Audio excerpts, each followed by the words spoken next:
And welcome back. So, Georgina, we're here to talk about Financial Literacy Month for the month of November. And if you think that financial literacy means you can afford to buy books, then you should stay tuned in for this segment. We're here with David Noronha to talk about financial literacy and exactly what is that? Well, about 8 years ago, the government deemed that it was something that was very important because they found there were a lot of people out there that really didn't have the basic knowledge necessary to do budgets, balance their checkbooks, understand how credit cards are, how to read their credit report. So it's been their mission to go out there and educate the public. Right. And they picked November as the month that they're going to go out there and pretty much inundate the population.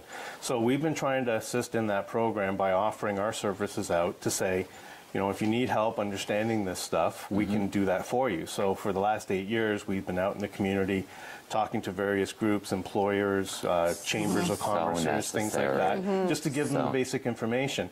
And of course, in a 15 or 7-minute segment, you can't cover everything, unfortunately. Well, why not, Dave? I wish, we could expand, right? To say, there are resources out there. If you want information, just contact us. We'd be more than happy to go over that with you. But don't you find, though, we're afraid to do that? We've talked about this many times. It's like, if I ask, then I'm admitting, and then I have to own it, and then I have to do something. So how do we... And that's a very good point. We were just talking about that. It's the communication factor. Because we're not raised to talk about money. And we're definitely not taught to talk about money problems, right? Because it's a pride factor. It can be embarrassing. You don't want to share something that, isn't working out. But you have to because we failed. Exactly. It's more of a assessment of yourself. But we teach our kids, don't be afraid to fail. Don't be afraid to fall down because then you get up, you understand why, and hopefully you don't make the mistake again. But as adults, we don't listen to ourselves, right? Really? So, I'm not going to think about it. Right. So who do we turn to, right? So fortunately, there are very good apps out there. Fortunately, there are some very good websites. You can go to ours, which gives you a lot of information. You can go to the FCAC website, which is wonderful as well, to understand basic stuff. But again, sometimes it's difficult. And if you are struggling with that and you don't have somebody trusted you can talk to, then you need to really speak to somebody like myself who can really give you the answers to the questions that you have. And it's done in a very private fashion. It's a confidential meeting, and we can go over all of the issues and concerns that you have. So hopefully you have the information then to decide, what's my next step? So you meet with small groups. HR would call you up and ask you to come in with their employees? If there's a need for it. And we're encouraging employees or employers to be aware of that. And maybe the employees as well, that, if you want this information, don't be afraid to tell your employer. And they can contact us, and we'd be more than happy to sit down with them and say, okay, what are the concerns? What are the issues? If you need us to come out there, we'd be more than happy to do that and meet with them. And it can be in a seminar session. We can do it in a discussion session. I've met with as few people as 3 on a round table just to talk about what their concerns are.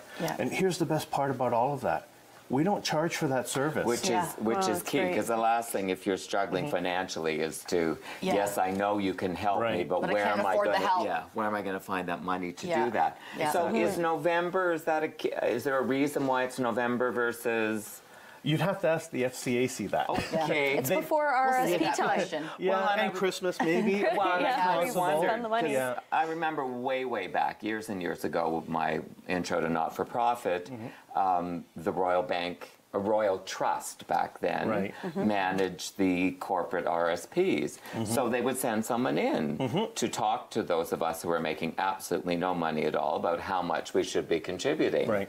And I've always thought that would be a perfect time for me to better understand how to manage my very small income so that maybe I would have some dollars to invest. And those are some of the things we go over because we start with basic information and we build up to that. And again, a lot depends on the interplay between us and whoever it is that we're speaking to, because this is very personal, as we all well know. So I can talk about stuff, but if it doesn't matter to the people in front of me, then they're not benefiting. So we do touch upon basic information because everybody should have the basic building blocks. But then it's up to them. Where do you want to take this next? Yes. Is it creating a budget that's more important to you? Then we'll do that. Is it understanding a credit report? Then we can go into that. Is it understanding how I deal with RSPs or investments or saving?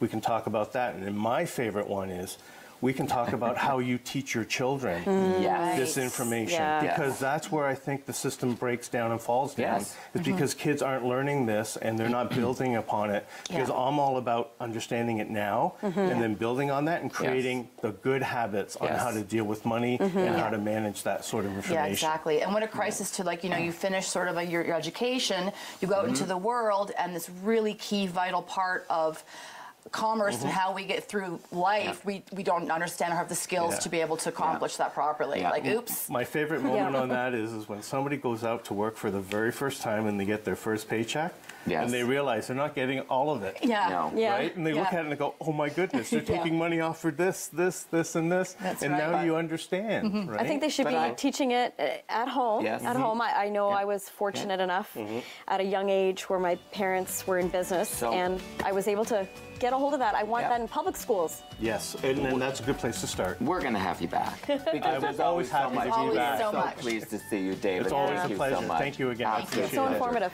Stay with us. We are doing Christmas. We're making Christmas decorations and 200 show, Georgina blooms, so much more. Stay with us.